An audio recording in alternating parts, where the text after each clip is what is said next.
Daniel, we got a lot of questions this week. Do we? Should we just get started? We should just get started. Okay.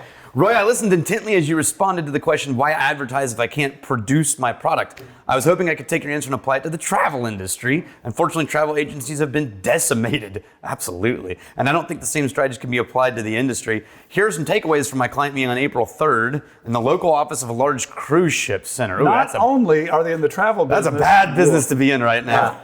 They are a full service one. 98.5% of revenues were wiped out in the past 20, of course. No timeline on when it will resume, with no incoming revenues for weeks, maybe months. The cruise industry is taking a serious beating and will likely take years to recover. Yeah, giants like Norwegian and Royal Caribbean have ceased marketing globally, including all co-op dollars. Public is now frightened. Huge segment of travelers. Everyone's terrified. Yes. Okay. So only air travel and land vacations are going to be advertised once this is over. So cruise ships are screwed.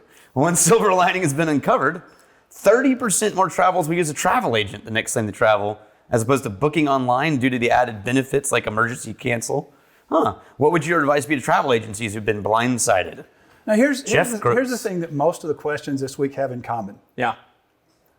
They're asking, hey, Roy and Daniel and Ryan, I don't like this COVID thing. How do we make it go away? Yeah. It's like, I feel like that's been the last 2 weeks, really. It's a good question, and I am honored that you think I can actually answer that question. If you can take care of that, right? Yeah, that'd be great. So once you get on that. that makes me realize how much of a pedestal people have Daniel on that they think that we can answer this. So here, this is my advice. I'm going to answer the question as asked, Jeff. My advice is that every travel agency needs to reinvent their business model. They need to reinvent their service to their customers so that they might meet a new and different felt need. Whenever this thing has passed, I believe that the psychological effects will be with us long after the physical virus is gone. Right. And I don't know when the physical virus is going to be gone, but when it's gone, and that is a memory, it's going to be a memory like the Great Depression. Right. Is anybody old enough besides me to have ever really known people who lived through the Depression? Thank you, David. Absolutely not. See, I knew people when I was a young man. I knew an old. I'm very young. Did you ever know somebody that? I did. He was. I mean, we weren't best friends. They never anything, got but over I knew it. him. What I'm saying is when I was like 12, 14, 15 years old, I knew lots and lots of people that lived through the Depression. They never got over it. That scar stayed with them forever. And I think that it's entirely possible that this will leave tattoos on us a little bit. I agree. And I think one of the things we were talking about this earlier was, and then last week was, look at your assets. So I was thinking about this with distilleries, which is all these distilleries have reached this situation where they're all making hand sanitizer. It's like a wartime effort. Yeah. Right? And a lot of these guys, I don't think realized they could do something other than make whiskey with their equipment. But now they know. And now they've stopped looking at the back room of their distillery as this place for whiskey and started looking at what these machines are capable of doing. I'm hoping that opens up all kinds of opportunities for them as they grow back out of this thing. You see, I think that if they have this little hand sanitizer and air freshener, chloroseptic air freshener sort of, Yeah. And what happens is when you get pulled over for DWI, you say, oh, officer, it's my air freshener and my hand sanitizer. That's a reinvention. And then you show them. Making things illegal. Can I throw out a reinvention story? Yeah. So two of them actually. One is a consumer and the other working with one of our customers, one of our subscribers, a digital marketer. So we had a lady who she hosted children's birthday parties. That was her business. Now, if you want to talk about something maybe not as bad as the cruise industry, but something that generally obliterated and decimated, let's get a bunch of children in one room and have them like sneeze and cough on each other during a global pandemic. So, her business overnight decimated.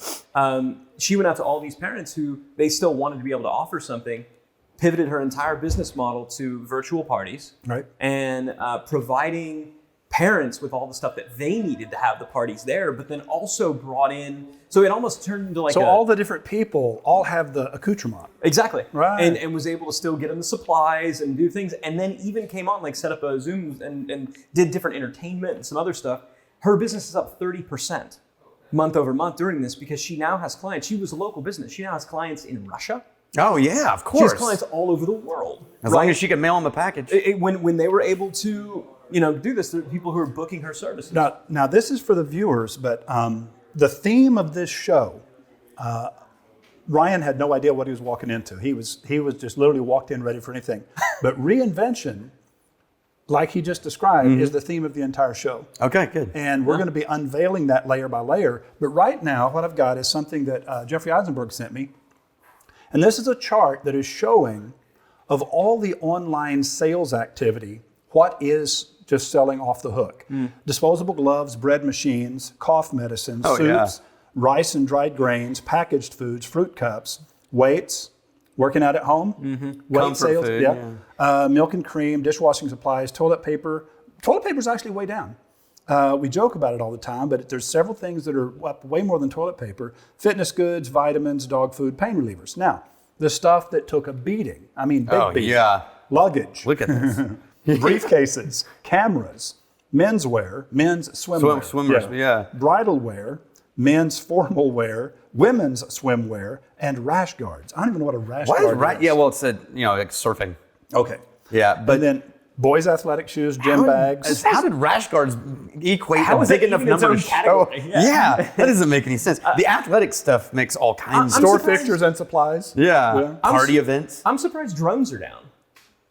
Oh, no. You can fly Have drones you ever... over and say to your friends, hey, and then Yeah. come back? They're just not positioning themselves right. That's true. Okay. Now, You know what never showed up on the big list is drum kits. what came through with that little illustration, you can read this. The new normal. Officially the world's largest retailer, Amazon, has announced it can no longer keep up with consumer demand. That's true, because I've got things that are scheduled to be delivered 3 months from now. Yep. As a result, it will be delaying delivery of non-essentials, in some cases not even taking orders. This presents a double-edged sword as a new dynamic that's bringing some retailers unprecedented demand I've got something for this. This could also bring about untimely end for others. Meanwhile, the question remains, will this drastic change in consumer behavior stabilize once we flatten the curve, or is it the new normal? That's the question. So, Story. I've got a couple of people in my life who are absolutely devoted to puzzles. And I was reading yesterday that the puzzle industry has exploded so large, and it takes a real amount of time to produce puzzles. They're not a simple thing to just stamp out. There's a lot of hand drawing of puzzle pieces to make sure that in 1,000 puzzle pieces, no one is exactly the same, because you can't have one accidentally fit another space, things like this, right? And all of these famous puzzle makers have removed all of their products from Amazon because they couldn't keep up with the Amazon orders. They're now all only taking orders directly on their website and still have a 2-month backlog. They have more than tripled their business and significantly increased the amount of income because Amazon's no longer taking a cut. Yep. Holy crap. The puzzle industry just came into its own all over again. Marvelous. Now, you made a commitment. We were talking about repositioning and trying to maintain intimacy when we can't physically be together. Right. Now, because on the campus of Wizard Academy is the Crowded Barrel Whiskey Distillery, and when you get to level 5 as a whiskey sommelier, you actually have to make whiskey. And that's the reason that we built a whiskey distillery. Now, by the way, that wasn't built with donations from Academy alumni. That was built with donations from alcoholics. That was built with private money. That was built with private money that did not come from the Academy. So the point is, inside the Crowded Barrel Whiskey Distillery, and because we're in Texas, you cannot ship whiskey. You can't ship it. And so there's no way to ship whiskey and have an income. There's no income whatsoever. And the Fang and Feather tasting room, which does really, really well on the weekends, is also shut down. Yeah. And so there's no revenue, but Daniel made the commitment, I'm going to figure out a way to stay in touch with my With our peeps. tribe. Yeah. This is 2 weeks ago. We talked about it right here. And so we're going to play, this is what, about 90 seconds? Yeah, something like that. 60 to 90 seconds. Yeah, we're going to play this little short ad that Daniel's going to be sending out today to all the people in the Whiskey Tribe. How many people is that? Well, on our Patreon, we got about 2,000 plus. On the Facebook group, there's over 20,000. And then between the two channels, we're at close to 500,000 subscribers. Well, you didn't mention just the YouTube Whiskey Vault. Yeah. Just between those two YouTube channels combined, Vault and Tribe, it's about 500,000. 500,000. 500,000. That's pretty good. Okay, what do you wish you'd done 90 days ago? Yeah. So the very subscription Yep. through Patreon and a giant audience that you own, media that you can control. All right. Yep. You ready? You guys want to see this ad? It's a good call. Hey guys, I remember when we first started building this building, we got to where we had the walls and it came time to put in the bar. I built this bar myself actually.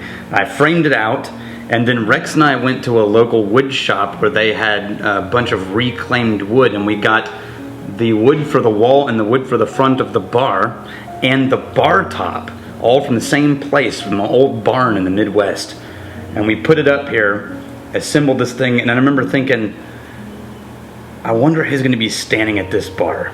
I wonder who's going to be drinking at this bar. I remember standing in here and pouring myself the first drink on this bar when I had finished it in an empty room with nothing else in here. About a month or two in, Emma and I did all the bartending every single weekend for several months. And after about, I think 4 months, we hired Victoria, our first ever bartender hire. And only a few months after that, we hired Richard, Madison, and Henry, who've been taking care of you guys ever since. It was those guys that allowed this place to turn into the destination bar that it became for the Magnificent Bastards. It allowed Rex and I to spend time hanging out on the decks with you guys at happy hour and welcoming people from all over the world. We've served thousands of people at this bar. And right now, I gotta tell you, it feels a little bit hollow in here without you. But we will be back together again. We will drink whiskey together again. And until then, I'll be here waiting for you. Cheers.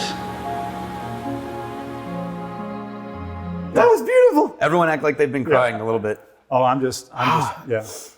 I know, I want to drink whiskey. Yeah. Okay, Tom Grimes. Tell him who Tom Grimes is, Dad. Tom Grimes is one of the original members of the Worthless Bastards. Maybe some might even say the founding member. And just an all-around amazing human being. One of my favorite ad writers for the random things he's written for his Culligan water service. And just cool dude. Also writes epic emails. So I know. Epic emails. And this is a hyper-abbreviated email that he sent because he really liked last week's show. Yeah. And by the way, I actually took this photograph of Tom.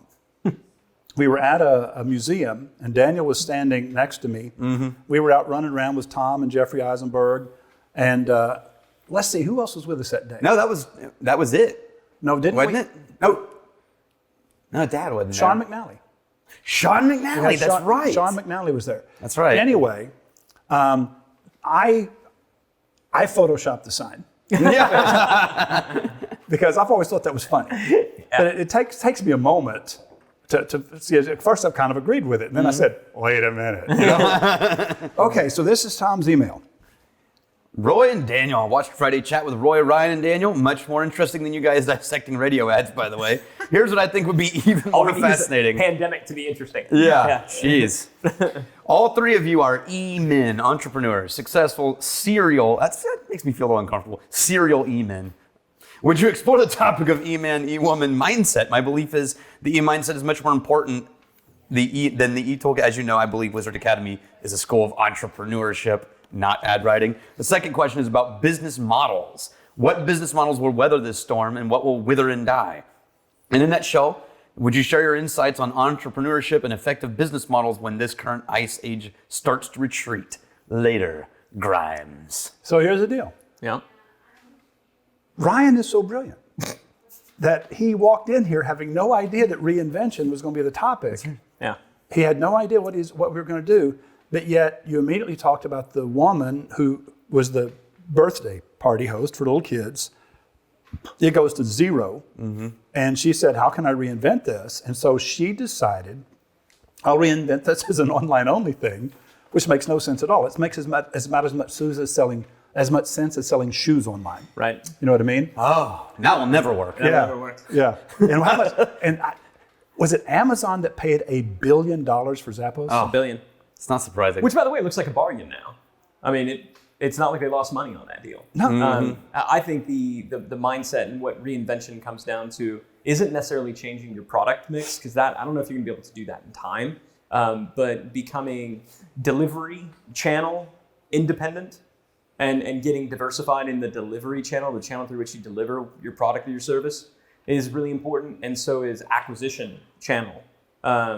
Getting some independency there. What you're calling the acquisition channel, I'm telling my retailers that now is the time to move to a digital sales counter. So you have a physical brick and mortar with a sales counter, and there will be people that come flowing back into that. But there will be some that go through a little bit of PTSD for some amount of time, and I'll probably be one of them, that says, you know what, is there any way that I can have this conversation online? I still want to buy from you, and you still have what I want to buy, and I'm still committed to buying it from you, but can we do this without me having to drive over there? Yeah. And so I'm telling them that doesn't mean you have to just jump into e-commerce all at once. You get there by small degrees. And so I've been helping them say, look, there's no downside. I said, if we're horribly overreacting, and if this thing is over in 60 days, then everything goes back to like it was. Yeah. Was it a horrible mistake we made to just try to advance your digital sales counter to a little bit a new level? Right. And they're all going, no, it's still a good idea. Yeah, because it's where it's going, with pandemic aside. Right. It's where it's going. And there are tools, you look like chat tools like Drift.com. I mean, there's lots of these different tools that are out there that you can install something on a website to allow for that real-time chat and communication, and maybe even keep some of the people who work the counter at your company, keep them employed doing digital retail. At our church, they actually have, they've been streaming the services for many years. And they do a really, really good job of it. And they actually have a digital online pastor. And so he's doing instant responses back to people who have any kind of questions or prayer or anything at all, and is handling all that. Is it all animated GIFs? Oh, okay. That's good. Yeah. I actually logged one time just to see what it was. Yeah. Actually, this is really very well done, just to have an actual person who's handling that. So on the insight for entrepreneurs, I think the biggest thing is most of the entrepreneurs I know, when they see change, their default mechanism is opportunity. I think for people who aren't entrepreneurial and don't have an entrepreneurial mindset, they see change and they go, danger. Yeah, and I totally agree with that. I think I would just be thinking about your own feelings, like kind of doing some self-diagnostic and saying, okay, there's change. I think everybody's going to freak out a little bit at first, but at some point you've got to make that mental shift to, okay, what opportunities are this going to create, either in new channels that I can go into, forcing me to do stuff I should have been doing anyway, or let's be honest, I don't love this, but there are going to be people who don't adapt. They don't survive this. There will be a culling. And when it does come back, whether it's in months or years, that's simply going to mean the rich get richer, which is how it's sort of always worked. I have a question. So I've been thinking about this because I've heard a whole bunch of people say the education system has changed forever. And I keep thinking, I am not buying that like the colleges specifically, right? And I was trying to figure out why I don't agree with it, because I do agree with all the things that are like that. Yes, of course, a lot of college could be done online as effectively. But I don't think, and I realized what I was thinking was, I don't think that was what the point of going to college was for most of these kids, right? And so I think that led to this idea of like, no, these kids are desperate for the scene and the community and their friends and this whole environment. And yeah, they can get learning online, but that's not why they went to college necessarily. That was the excuse for going to college. It's not a transformative thing. Right. So my question is it maybe one of the difference in models that survive and don't, and one generic category is if no matter what you sold or think you sell, if your business was community, it'll probably return back to community as people desperate for community come flooding back together. Community, fellowship, fraternity, and institution. Yes. And so I would add to that status reinforcement. Yeah, absolutely. Status reinforcement is not the kind of thing, and identity reinforcement, that's not the kind of thing that you can just buy online or that goes away overnight. But if your business is just a thing, right, then it might be permanently impacted by this.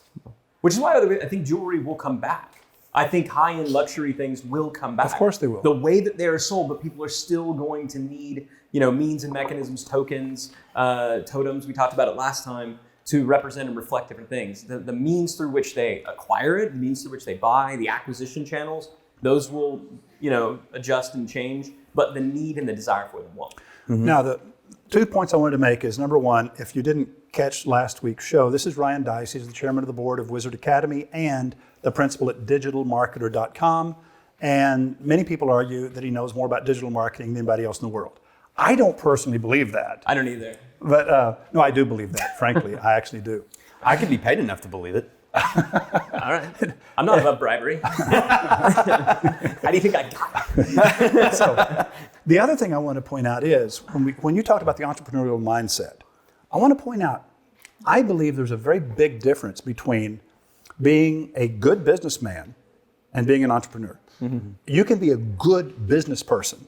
You can be a good, razor-sharp business person without being entrepreneurial. Mm-hmm. Because remember, if your methodology of running a business is to bring the best of the past forward and to maintain standards, mm-hmm.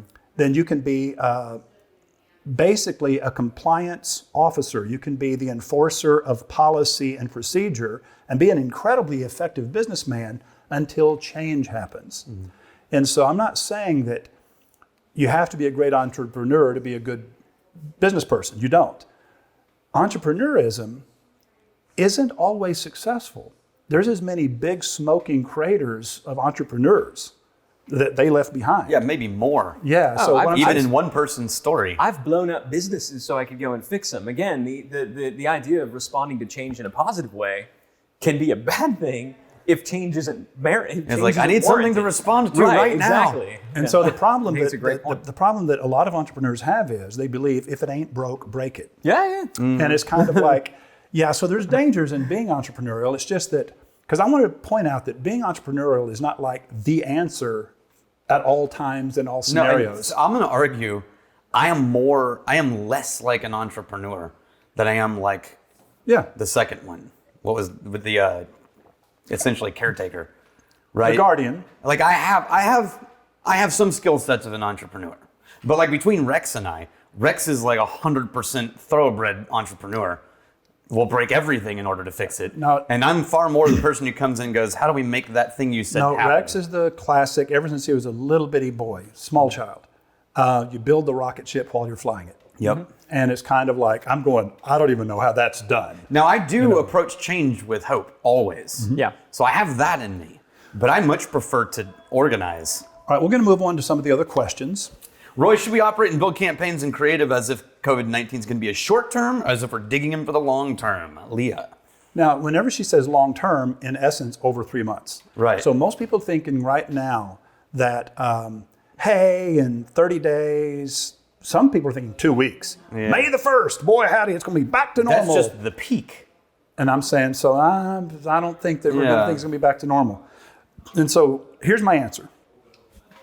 Leah, we need to prepare for the effects of this to be with us for at least the next 12 to 18 months. Mm-hmm. No one out there wants to hear that, but it's true nonetheless. Absolutely. Now, I'm answering that question for you because you asked it. I am not saying you need to run out there and shout that to all your clients because most of them aren't ready to hear that yet. So you're saying this is how you prepare your messaging, not message this is the message. Yeah. Right. This is the mindset, not the message. Mm. Thank you. Yeah. That was brilliant. This is the mindset. This is how you need to be thinking, but this is not what you need to be saying to anyone. Yes. Okay? I have a locally owned small business. I'm a part of a grassroots community movement to create a more vibrant community. We believe growth starts with small business success and downtown development.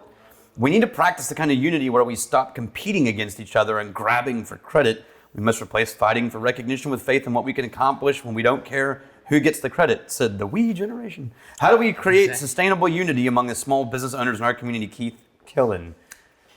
When they're still fighting over the same customers? Yeah. I think that's adorable. I don't think you're gonna... Yeah. No, let's say they're not. Okay. They're not competing for the customer. They're competing for the credit. Okay. They're competing for status. Okay. They're competing for ego and bragging rights. Yep. So, does either one of you have an answer? I can tell you how we've done it with the Whiskey Association. No, let's hear. Because the Texas Whiskey Association is gathering together a whole crowd. You are direct competitors. Of hard direct competitors and hardcore like alpha create whiskey out of thin air human beings. Yep. Right. That is a hard group to get on the same page. What I have found is the leaders in that group aggressively talk about other people more than they talk about themselves. Anytime they're being asked or interviewed or doing anything, they're pointing out everybody else in the whiskey industry in Texas who are doing amazing things, calling them out by name. And what it's led to is, from the top down, all the other people are starting to go, oh, it's really cool to talk about the other people and be a part of something as opposed to try to carve out my little corner. So Keith, what Daniel is saying is, Lead that change. you get power by giving power to others. When you give power to others, you give credit to others, and you praise others, it elevates you. Now, I believe, and this is a philosophical, religious belief, therefore I apologize for it. It really is. I just want to qualify that I know this is a very subjective belief. Yeah. But I believe that we are basically a screwed up species. And I think that people are horribly, tragically ego-focused, especially business people. And they think that it's a race and it's a battle, and they think of themselves as being out there, and they're not thinking, oh, we're one big happy team. They're thinking, I'm the predator and you're the prey. Well, if you're going to speak to that mindset, and I believe that's the mindset of the average person. I believe that you, Keith, are exceptional, and I think your great frustration is you think that other people just don't see what you see. And I'm saying, well, they don't have your eyes, they don't have your heart, they don't have your outlook, and they're never going to have it. Therefore, let's speak to them in their own language. Let's speak to them about power, because they want power. They like having power. They want to be seen as a leader. Great. You want to know how to be seen as a leader? And then you just come up with historical examples. Unbelievably easy to do, by the way. Yes. Unbelievably easy. The greatest, most iconic leaders are the ones who praise other people, not the ones who are always asking for praise. Yep. We kind of begin to get uncomfortable with people who look like they're always needing praise. But the ones who are always praising everybody else and taking no credit for themselves, we look up to them as being the real deal. And so when you begin to demonstrate that and you begin to model that for other people as openly as you possibly can, you're just showing them. You don't tell them this. You just keep showing them. And then when they go, wow, I really appreciate you saying that, about me. Well, you said some really great things about me, and said, oh yeah, that's how I make myself bigger, is by making everybody else bigger. Has Keith been to the academy, by the way? I don't know. Do you know? Keith, if you've been to the academy, you will know that like one of the worst, best things you can do is to make a recommendation. Because the moment you make a recommendation or a suggestion, hey, it'd be great if we did this, what do you say only about 100% of the time? That's a great idea. You're in charge of that. Yeah. And so I think this is the classic case. This is a great idea. You're in charge. You're in charge of that. Yeah, make it happen.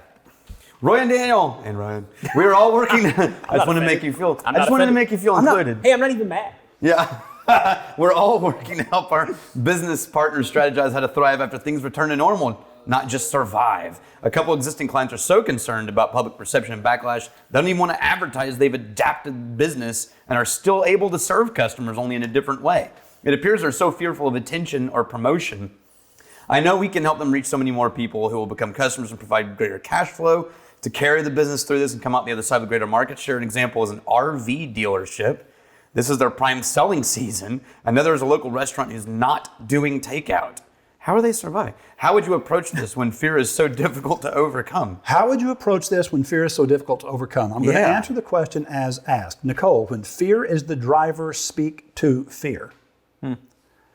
Experts are telling us that the psychological effects of this pandemic are going to be with us long after the disease has run its course. And of course, we know that a lot of businesses aren't going to survive the economic consequences of widespread unemployment. A lot of people are beginning to reinvent their business models so they might be able to continue to be relevant in the future. Have you given any thought to that? I have. And so what happens As recently is as just now. either they say, no, I haven't. And then either they say some idiot thing about, hell, this is all going to be over in 30 days. Either they say something stupid and you walk away and say, well, God bless you. And I look forward to talking to you in 30 days when this is all behind us. Or they go, yeah, I've given it some thought. And then they start making some stuff up so they don't look stupid. Or they say, oh yeah, here's what I think is going to happen. And they reveal they have given this some thought, but here's the important thing. I'm going to bring this up again in a few minutes. But Nicole, you're now having a conversation.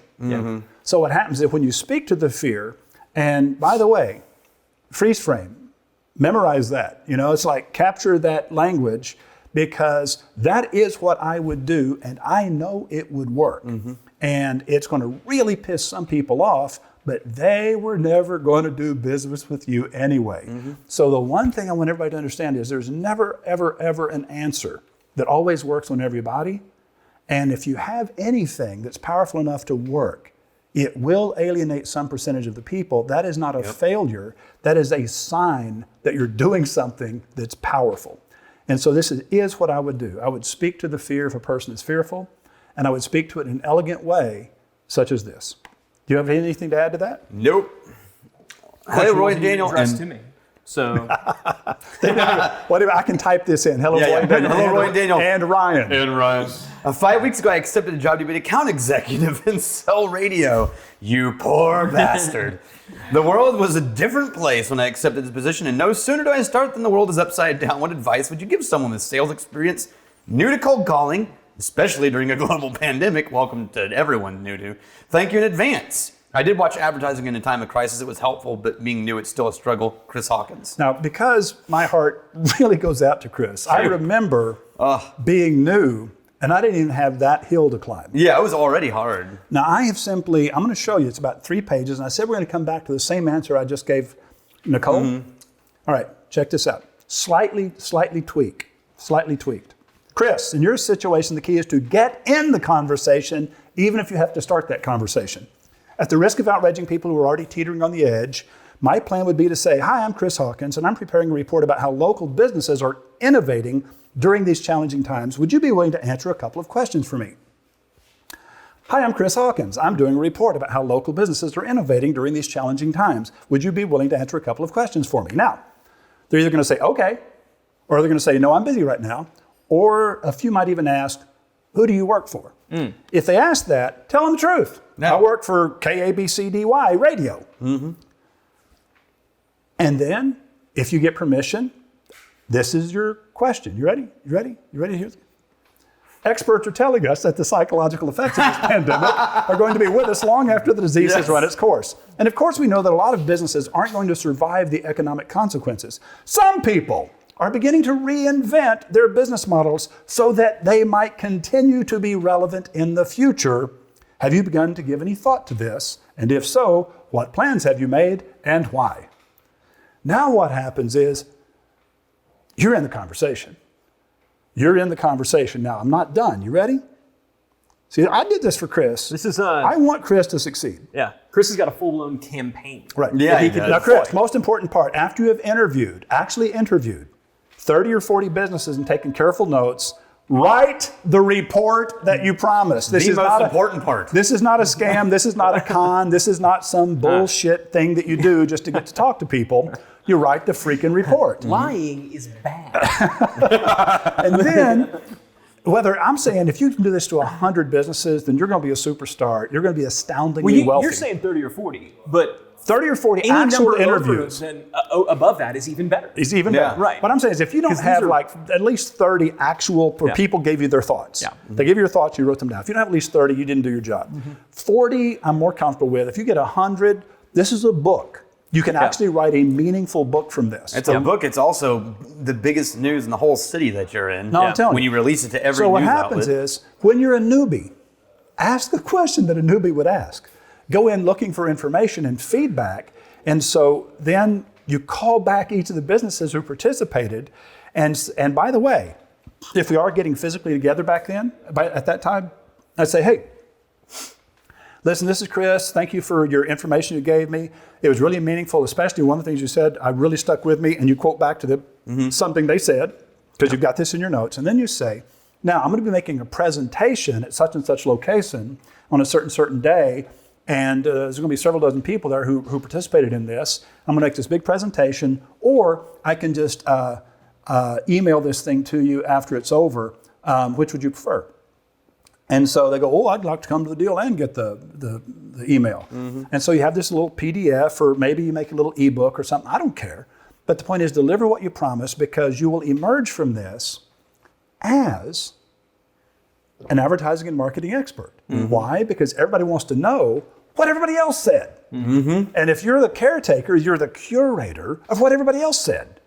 then you're the person finding out all the different ways. Didn't you enjoy what Ryan said about the lady who reinvented her birthday party business? Because it makes you start thinking about your own. And so you have that example. And let's say if you had like 30 more examples like that of ideas that people had about reinventing their business model or tweaking it, then you go, oh yeah, this is valuable. This is stimulating me to realize what I can do.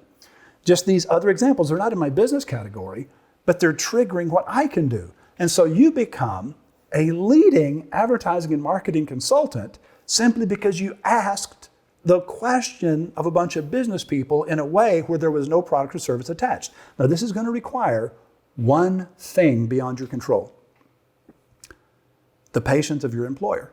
Yeah. Now, if your employer is thinking that you're going to be bringing in serious money during this time, then you work for a fool.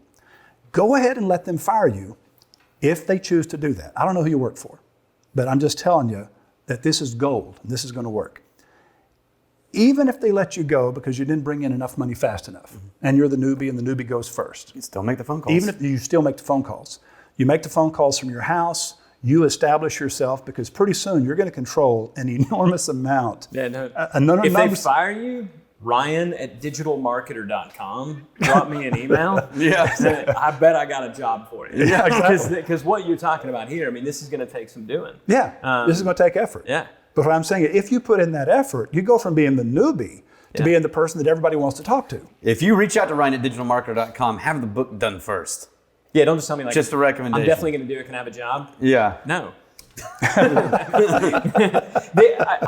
The other thing that you got, Chris, number one, you're going to have a great story. Yeah. Like, I mean, you can say, you know, when I started in the advertising business, You couldn't even get face to face with people. I started in the advertising business 2 weeks before a global pandemic. Like that is a good story. Now, just like you don't necessarily want to have a good story in the moment, like you don't have a disease named after you, right? Like eventually having a good story is a really good thing. But what you said about like, be honest, if they say, who do you work for? Tell me, like, look, here's how I work for. Funny story. I got hired on to do radio ad sales, just a few weeks ago. Could there possibly be a worse time in the world to be selling radio ads? So the way I look at it, I'm just going to try to help the community, and maybe when this all turns around, some people buy some ads from me again. Yeah, sure. I mean, you could almost like plant that in, but now what you get, which you would never get as any type of salesperson, it's really hard to build empathy. But I think any business owner, if you don't pretend like your life is worse than theirs, if you almost joke about it, if you almost say like, "Now I know it's not as hard as what you got going, but like, come on." I got hired to sell freaking radio ads, before this thing happened to local businesses. So I'm just trying to do the best I can. Now, I've told this story so many times, I think everybody knows it, but that's always a mistake. I bet Ryan has never even heard this. Now I got to pretend like I don't even. Tell me if you've heard me say it. All right. Because you've heard me say almost everything that I have to say. Yeah. I actually started in radio sales at 20 years old. I left radio at 27. Now, when I was 20, because I looked like a college student, I just went door to door. I had the same job that Chris has. Here's a phone book. Go sell some advertising. And start in the yellow pages, and I'm going, this is a really bad plan.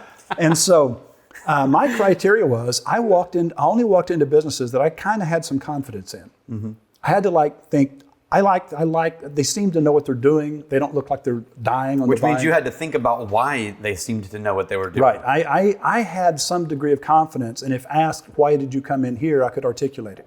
Okay. And that worked for me. But I walked in and said, "Hi, I'm Roy Williams. I'm studying advertising. Would you be willing to answer a couple of questions for me?" Now, whenever I said I'm studying advertising, they assumed I was a student in college. I never said I was a student in college. I said I'm studying advertising, which I was. And then they would say, "All right." And I'd say, have you ever done anything that really worked unbelievably well? Have you ever done any kind of advertising that you go, "Oh, that was amazing"? And they would very often, "Oh, yeah, one time," and say, "Tell me about it." And then you just take notes. And then I would never say, "Yes, but," because now you're just being a butthole. And so I said, "Wow. Did you keep doing that? Why not?" And then they would tell you why they quit doing it. And then you go, "Okay, have you ever done anything that made so much sense? You think this is going to be huge, this is going to be a huge success," and then it just failed miserably, and you have no idea why. Oh, yeah, one time I built this deal and I spent all this money and I got nothing. It was a horrible thing. Why do you think that didn't work? And so I would literally leave. I would write all this stuff down and then leave. And I say, hey, by the way, at the door, if somebody, such a Columbo move. if somebody says something that's really amazing and I think you would benefit from it, would you mind if I came back and shared it with you? Oh yeah, please do. If somebody says, by the way, in modern digital marketing terms, we call that a lead magnet. Okay. Right. And so what happened is I would pop back in 2 weeks later. Somebody said something to me the other day and made me think of you. And they love that. They're going, wow, this person thinking about me 2 weeks later. I've completely forgot this person. I remembered him when he walked through the door, sort of, but now I remember, I remember that conversation. Here's what they told me. Here's how I thought it might be useful to you. Oh, that's a really good idea. I'm going to really give that some thought. Yeah, maybe here's how you could actually implement it. Man, thanks for talking to me the other day. That was really helpful to me. I learned a lot from you. And I would leave again. Guess what? Third time I come walking in, a couple of weeks after that, they go, hey, there's that guy. Come here. I forgot your name, And we've been talking. And so that's how I became whatever it was I've become, is just milking business owners for their knowledge. And they would tell me, yeah. Well, I think it's more than that. I think what it is, it's the same reason that if you want to, meet somebody and have a conversation, you offer to buy the first drink, right? I mean, this is just normal. This is how normal, healthy human interaction happens. It's why I tell everybody, I don't care how poor you are, pick up the freaking tab at dinner, right? Go first. There's something magical about going first. Now, here's another twist on that, and I never did this, but I still think it's brilliant. By the way, I had not heard that story. Thank you. Yeah. There was a situation to where this guy had this, his idea was he would meet a girl and then he would loan her a book that he thought was an awesome book. And that way he thought he had the opportunity to get back in touch with her. What did you think? Well, nobody ever reads a book that somebody gives them. It's never once happened in the history of humanity. So what happens is you avoid that person because you don't want to tell them, I haven't read it. Right? And so he meets this other friend who tells him, hey, idiot, don't give them a book, borrow a book. If you want to see them again, borrow a book. And then you have the excuse to bring it back to them and tell them what your favorite part was and why you loved it. And says, if you really want to see them again, don't loan them a book. That's a horrible idea. It's the dating equivalent in sales of asking questions instead of giving answers. There you go. And everybody wants to give answers. Yeah. You want to be the expert, forgetting that that's not really what experts do. Like, think about all Oprah has ever done her entire career is ask questions. Yeah. She's never had the magical answers. She's always asked questions and then amazed by the answers other people give her. Yeah. And so how did she get power? By giving power to other people. Yep. All right. A few months ago, Chris, you're welcome. Not for me. God, just made your career if you actually did. Yeah. A few months ago, you had discussed in our ASB monthly meeting the topic digital fraud. You had cited an article how this type of fraud was happening in epic proportions. Gene, my client, owns Gene's Flora Coverings. He's been approached to do geo-targeting and geofencing. Geofencing. Gene has told the rep... Geofencing? Sorry. Geofencing. Gene has told the rep he is interested but will not sign a long-term contract, but the rep is demanding a 6-month commitment. I had purchased geofencing when I was the marketing director for a Colligan dealership. I found what you had said to be accurate. I told Gene about your findings in mind. Gene would like to know how to measure the success of geofencing, and is it a good marketing tool? Do you have specific ideas on how to execute it? I'm a radio rep first and foremost a marketing rep. I want to give him good information so his business can be successful. Sean Katzbeck. You go first.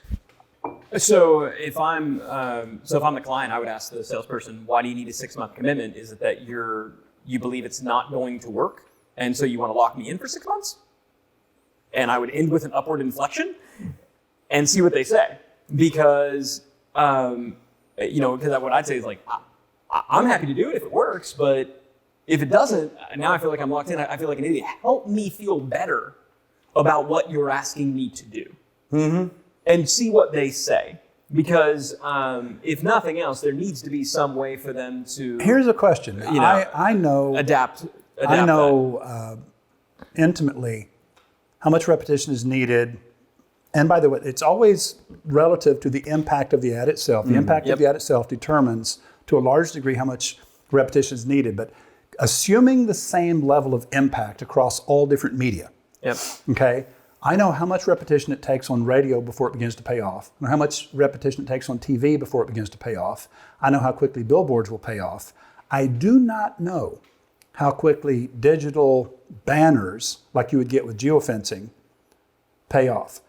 Is it the first time, do you know immediately if it's going to work or not, or does it take some repetition? It takes some repetition, and the point is, like, that's what you want to hear that person say. Right. I'm not saying that that they're totally full of crap. What I'm saying is that the reticence, given the amount, the reticence that you and your client are facing is appropriate, given the amount of just fraud and just general BS that happens in the digital area. So I think what you want to hear is, well, I mean, we found from other clients who worked with like you that it takes on average at least 90 days of frequency and this many impressions to really see it going. And so if you're not willing to commit to at least that long, and then you want to see it go, then it's really not worth doing. Now I'm going to ask you. Like that, I'm going to ask you about something that you're actually asking. I'm sorry. If they hem and haw and they're like, math, and it costs us so much to set up the account. You're asking the question to find out whether this guy is an idiot or not. Because what most of them will say is, we got so much upfront cost in the setup. No, they don't.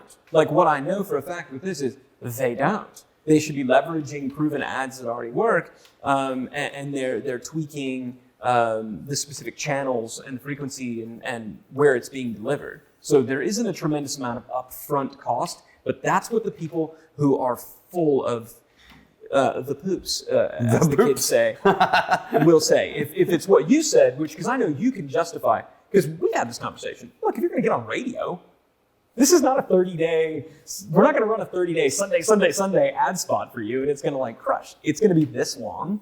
And that's why. That's what competent people say. So I'm suggesting that pushback to determine their competency, not as a way of just getting out of it.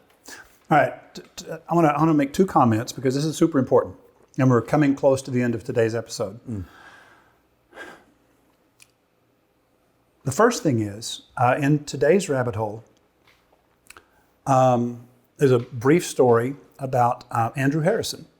And Andrew started exactly a year ago with a really small air conditioning company, air conditioning and heating in Minneapolis. And they were seeing small upticks, and then it started getting more and more momentum. Then in March, which was their 12-month anniversary, those upticks had continued to escalate. And their March was up 100% above the previous March. Jeez. And this is in the middle of... Well done, Harrison. Yeah. And so what I'm saying is, we call that breakthrough. Now, he was seeing encouragement 3 or 4 months in. Right. But he didn't really hit breakthrough until month 12. But, 3, 4, 5 months in, he started thinking, this is going to work out. He started seeing enough growth that he was excited. But to be up double over the previous March, and see, that was all radio. Now, I know how to do it on the radio. I know how to do it on television. I even kind of know the rules of outdoor, but I don't know the rules of digital banners. Let's excuse and ignore for a moment fraud, and I'll tell you why. My personal research has indicated that geofencing is less susceptible to digital fraud, click fraud, than anything else because there's not enough money in it. It's a small... so it's like the reason Macs aren't hacked as much is because there's way more PCs. Yeah. Right. Yeah. Well, it used to be. Yeah. In the old days. Your house isn't robbed because it looks like you're poor. So first, I want you to explain to the newbies what geofencing is. Yeah. And then tell them realistically what to expect and how soon. So geofencing is simply when somebody comes within a particular area of a spot that you established, they now can begin to see your ads. They're being tracked by a cell phone. Right, primarily, and they're going to see it. This is the issue. They're going to see it on mobile, which you're looking at. Display ads are very tiny, and a lot of the geofencing. It doesn't come into social as effectively. So it's going to be on different mobile apps that people are using, because geofencing within like a Facebook or an Instagram is proprietary to their kind of technology. And it's a different animal. I think geofencing and a lot of the display is more akin to outdoor. Radio is more akin to just buying social ads. So buying ads on Facebook and social media. If you think about the way that we consume radio, you're driving down the road, it's passive consumption, an ad catches your ear. Facebook and Instagram and any other social feed, it's scroll, scroll, scroll. You're driving down a scroll and an ad catches your eye. So think about social is radio, display, banners is outdoor. So I would say you can still target locally on social channels. And I would encourage you, as opposed to going the geofencing route and the display route, I would more say go the social ad route, because I've just seen it have a much greater effectiveness in a much shorter period of time. Okay, now, Display, if it's not paired with other things, it's like we got a billboard there, and you're hoping that one billboard is going to have an impact. Okay, I have a client, and it's a franchise that's growing, and they have lots of locations. And their target are people who are physically compromised in some way. In other words, if we could figure out a way to reach people who have a problem with their heart or their lungs, this is like an unbelievable target for us. And believe it or not, what it is, it's a gym, an ultra-private gym. Oh, yeah. Where they give you specific exercises and they do them with you, personal training to make sure. And then, by the way, they find out from your doctor all the details. They're highly credible. This is Tim's deal, certified, certified exercise, something physiologists. Yeah. And it's kind of like they can't legally use the word prescription, but they're actually creating with your doctor the exercise thing and then doing it with you, because movement increases health in all circumstances. Okay? And so how do you target? They asked, and they don't have big enough budgets. They have franchises in huge cities, and the franchises don't have the money for mass media in those cities. Just there's not a chance. Because they're in a big city. Yeah, there's not a chance in France they could ever afford any radio or TV. And I said, geofencing. And he says, what is that? And I said, well, a cell phone is a tracking device. And when a person goes into a place, we know. Now, what Ryan called, the very first time you explained this to me a few years ago, was putting a pixel on them. Yeah. Well, basically, it's cookie, right? Where they just say, okay, we don't know your name. We don't know your age. We don't know your income. But we know where you are. We know that you walked into that building. Yeah. You can literally geofence a building, a freaking building, one freaking building. Now, can you imagine the clinic, the heart and lung clinic? Yep. And it's kind of like, so you geofence this building. Now, the only people you're going to reach are patients and the UPS man and the FedEx man. You're going to reach patients going into the building, right? And then the only people that see these banner ads. Now, how good those banner ads are is the game. Yeah, it's everything. It's absolutely everything. So you have to know how to create the right ad. But the only people who ever see them, ever, is the person who walked into that building. Now, the nurses and the doctors are also coming in and out every day. So the nurses and doctors are always going to see them, but these are amazing referral sources. Of course you want to be on the tip of their tongue. Yep. And so you can shrink the universe to the size of the people who enter a specific building. But in that instance, it makes sense. Loosely speaking, it doesn't.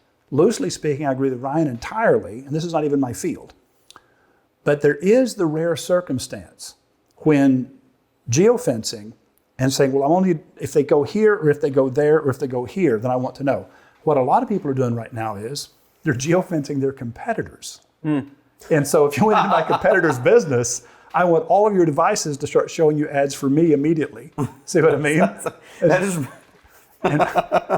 This reminds me of Ryan's early days stories about when you could target a specific human on Facebook, and Ryan would write ads for his friends. You used to be able to target people's email, like you could target on Google and run Google ads based on if somebody had received email with particular keywords in them. And so what I was doing was figuring out what the unsubscribed URLs were for our competitors and having that as the keyword that I was targeting. So I could have ads going to anybody who was subscribed to our competitors.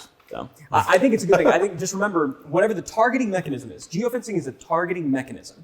At some point, though, that ad needs to appear somewhere. It's either going to appear in display or it's going to appear in somebody's social feed. The feed, being where somebody already is better than an ad just overlaying someplace they are where it's not there. It's the reason that radio converts better. What you're saying is a social feed is as close as digital can get to mass media. Exactly. Gotcha. And mass media in stream. Right. You know, a radio ad done right, it is in the same flow. Right. It's way more native. Right. in terms of the messaging than like a cold call would be. Exactly. Roy, over the past few weeks, I've noticed that there are ads running everywhere that sound pretty much the same. Difficult times, uncertain times. It's quickly becoming ad speak, and I find myself rolling my eyes. Is this really the best use of their advertising dollars rather than sticking to the style guide that's worked so well? I think they should still tell people how to safely do business with them, but do they need to use part of their 30 seconds to remind everyone this is a bad time? Chris, I heard, you know my favorite version of an ad during this time that I've heard so far? What is it? And I don't go around listening to these, so I'm a limited narrow. I think it was Molson who wrote it for the jewelry. Johnny you Molson, put it in, yeah. it was Yeah, that yeah. link that you put in that I was like, son of a bitch, that's a great ad, where he acknowledges all the truth, but that's not what the ad's about. Yeah. Peter Nevelin last night sent me an email. He's one of my other partners. And Peter said, in the age of Johnny Molson, because Johnny's getting a lot of attention right now because he's brilliant.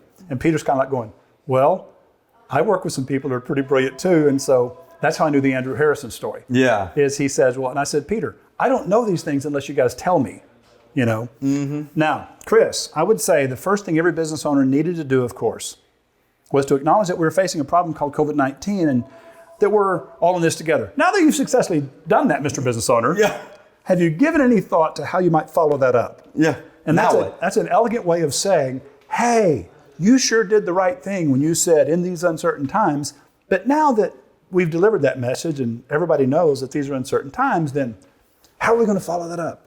Because you've got the pool ball set up to take the next shot. What's the next shot going to be? And remember, my fear of inexperienced sales executives, advertising consultants, is that they want to have a debate and they want facts and examples on their side.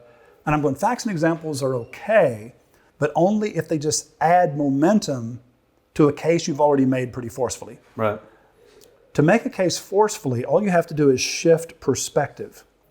And so we have to acknowledge first, remember, you cannot take a person where you want them to go until you first meet them where they are. You cannot take your client where you want your client to go in their mind till you first meet them where they are in their mind.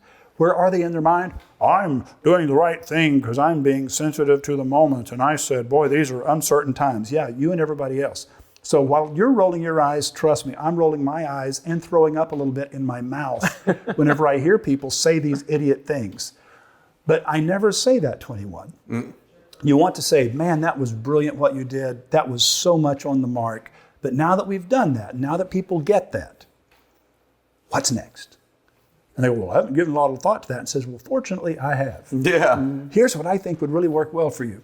And now if what you say to them, instead of trying to reframe the whole conversation and tell them that they're idiots, which is what you secretly maybe think, seriously, It might be, yeah. you have to reframe it in such a way that you're giving them the trailer to hook onto the truck they've already got moving down the road. Let's just pretend they've already done the right thing and now ask them, here's what I think would be the perfect next thing. What do you think? Good sales calls don't often start with, hey, you're an idiot. Well, no, listen, when you sell advertising and somebody's doing something that you know is stupid, Yeah. your instinct is to explain to them why that is stupid. Yeah, but you just called him an idiot. Exactly. But I you just fired a bookkeeper for that reason. really? Yeah, 'Cause I know there. she's competent. It was pretty funny. But she doesn't know how to communicate. There's something magical. One thing that you can say is you could say, yeah, I totally agree. And what's amazing is you can follow up that statement with just an unequivocal disagreement. Like you can, if you start a thing like, I completely agree, you can then say just about anything after that, including but not limited to, except I totally disagree, right? And I think, I wouldn't go that route, but I think what you're saying is, yeah, I completely agree. An acknowledgement, doesn't it seem like right now, a day is a week is a month, and a month is holy crap a decade? Yeah, I mean, things are changing fast, so I think everything that you've been doing is perfect. I think, we may be entering a time where it's appropriate to pivot just a little bit because it's just happening so fast. And if we're saying the same thing, it's like the same thing we were saying a year ago, even though we just said it yesterday. Does that make sense? I've always said it's impossible not to like people who obviously like you. Mm-hmm. And so one of the things you want to do as a salesperson is communicate honestly. This is why I always try to call on people that I admired from a distance.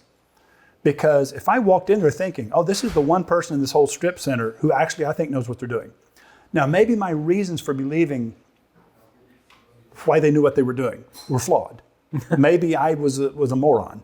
But I did believe, out of all these businesses, that's the one that I think really has their game on. Which Makes it easier to communicate it. And so you walk in there, and I had more confidence. I'm talking to somebody who's bright.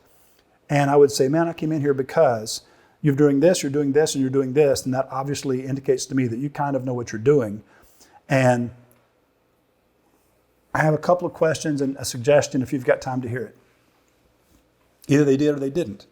And if you really have the best intentions, if you have the best outcome at heart, if you really are trying to deliver something truly valuable to that person and not just trying to make a sale, if they don't find the time for you and they run you off, you literally feel sorry for them. Mm-hmm. You didn't fail.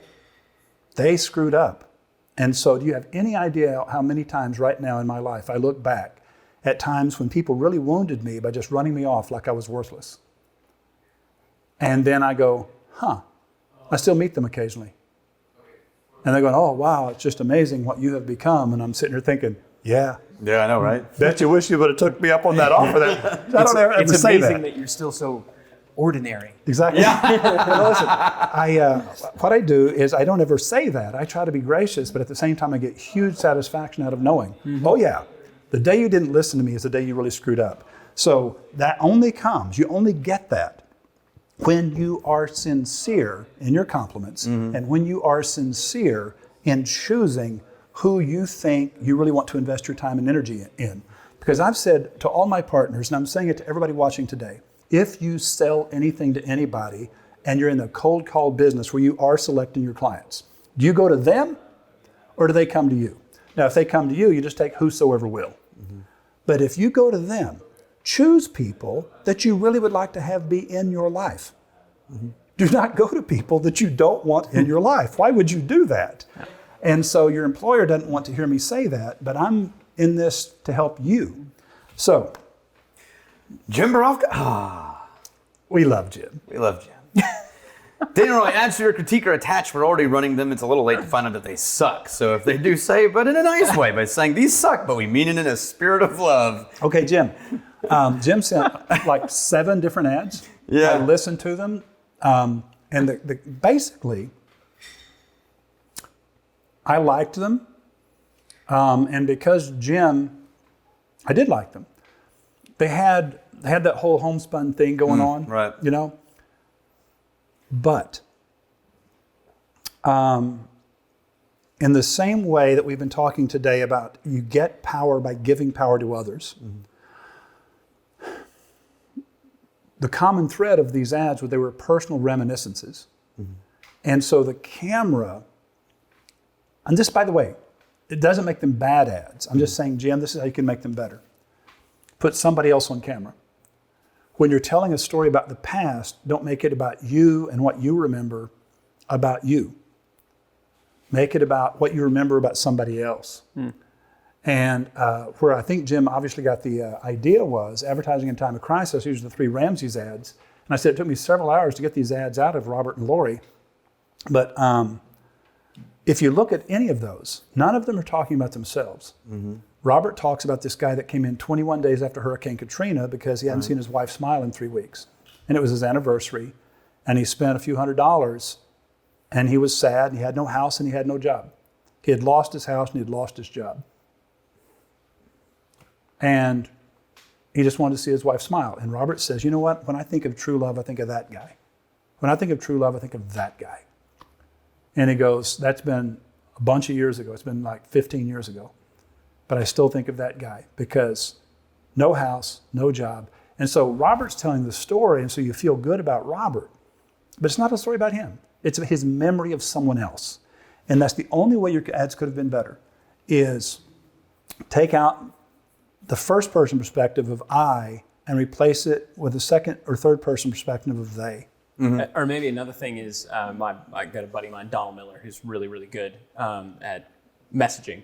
And his whole big thing is, you're the guide, not the hero, right? You're Obi-Wan, not Luke, you know? And so there's almost nothing we as a society relish more than destroying our heroes. Like the second somebody gets on top is the second we want to utterly obliterate them. And yet if somebody is always, and it goes back to what you said, almost kind of the secondary theme of giving power away, pushing somebody else up. We love those people who that's refuse Oprah. to accept it. Oprah has never been the hero. She's been the guide. The guide the whole time. And that was the same thing. Like if you're the narrator, we love, who's the guy that narrates everything? Amazingly deep voice actor. James Earl Jones. James Earl Jones and Morgan Freeman. Morgan Freeman. We love these people. We love their voice because they narrate these things. So I would just say, in that case, they're the narrator. The narrator is our guide. And so what I heard you say is, if you want to make the ads even better, tell the same stories, but be the narrator instead of the hero. Right. Yeah. Exactly. Cool. Hey, we want to ask a question about sponsoring sports teams. These sponsorships are up to $150K per year. It includes scoreboard signage, box for the game, logos, name mentions. They usually average about 35,000 people, and they're 10 games per year in the offseason before COVID. Our football team is our only local pro sports team, so they're very beloved. But still, the stadium only holds 35,000. Yeah, that's 1/3 of the UT stadium. Yeah, but here's the deal. If this is a pro team and it's in a city of 250,000 people, which is on the next page, it has to be Green Bay. Am I right? Who knows? I think the cost per 1,000 is extremely high. It's an emotional spend for the client. I want to be a part of it. For the price of sponsorship, he could be running an extremely strong radio campaign. What are your thoughts on these types of sponsorships? Is there any way to help them understand they're spending money in the wrong place? All right, so Nick and Linda. First question was, what are your thoughts on these types of sponsorships? Number one, they're extremely unbelievably expensive. Number two, it's always an emotional buy. And number three, I never try to talk the client out of it. Because it's an ego buy. Let me put this, they want the box. They just want to do it. I want my name with a sign attached to my sports team. It's a bummer that it needs to come from your budget, but just accept that your budget is less than what that is. Listen, here's the deal. There's no rational reason to buy this though, right? Listen, exactly. And what I'm saying is, and I never tried talking anybody out of it. Whenever somebody says, well, here's what I think we ought to do, I'd say, well, look, you did not hire me to be CEO. You can't imagine how often I say that. You did not hire me to be CEO. This is your company. My job is to support you. And even if I think you're making a bad decision, my job is to make that bad decision work, to make it work. And so having said that, having said that you're the boss, having said that you're in charge, having said that I can make this work, even though I think it's a mistake, is this the highest and best use of that money? No, I don't think it is. However, if you, because it is your damn money, if you want to do this, I'm all in. Is this something that you want to do? And if they say, yes, it is, end of discussion. Here's what I do though, because I had a buddy of mine who bought, for pure ego purposes, he bought a billboard. A billboard. Right. Right? Like thinking that it was going to work. He acknowledged, he was self-aware enough to say, I just want to have a freaking billboard. It was an ego thing, and he knew it, and he was self-aware. And he said, so what I'm going to do is I'm going to buy this billboard, and I'm going to go, and this is a digital marketer, this guy who understands Facebook ads and video ads like that better than almost anybody else.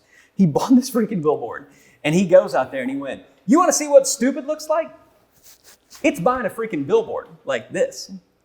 And he's like, yep, I did it. I wanted to do it. You know why? Because, when I grew up, and he told a story about how I could never imagine being able to afford to do this, and I did it, and this and that. And so I know it's there. And he turned the fact that he bought a billboard, which was done, into an ad campaign in and of itself. So what I would say is, as the marketer, if they're going to spend that, I would not look at that as advertising. I would look at it as a story that you could tell, and maybe run ads and be like, let's say it is in Green Bay, which would be perfect because the fan base there is so strong. Yes. At Acme Incorporated, we recently made a big business decision. We bought an ad at the, Packers Stadium.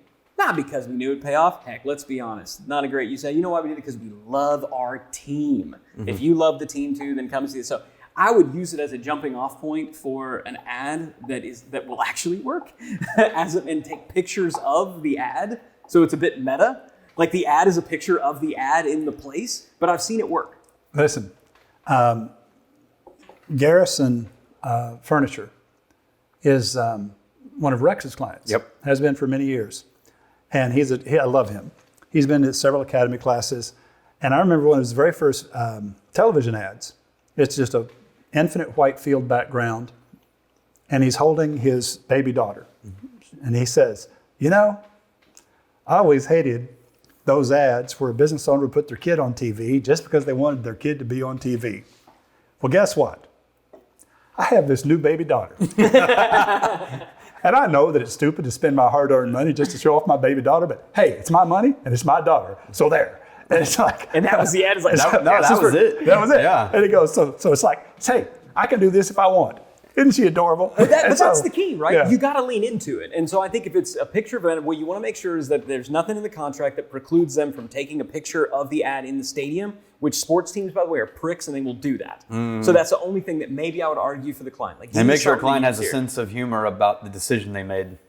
Yeah, that's the other thing. Yeah. Are you guys ready to say goodbye? I'm ready. You ready? I'm ready. I vote for you to say it. Goodbye. So long, farewell, Avita, saying good night. Adieu, adieu to you and you and you. Yeah.